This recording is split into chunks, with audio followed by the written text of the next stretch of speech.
Can we please share it? I wish to believe na nakita nyo na po ito during the previous hearings. Again, hypothetical question ulit. Kung kayo po ba ang magre-release ng pera to a name, Mary Grace Piatos, kayo po ba ay papayag?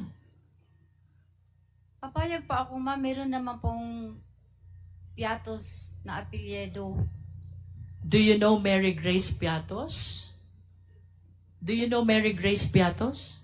Wala pa. Hindi ko po siya kilala, ma'am. But you said na papayag kayo kasi may apelidong Piatos. Saan ho ba kayo nakakita ng apelidong Piatos?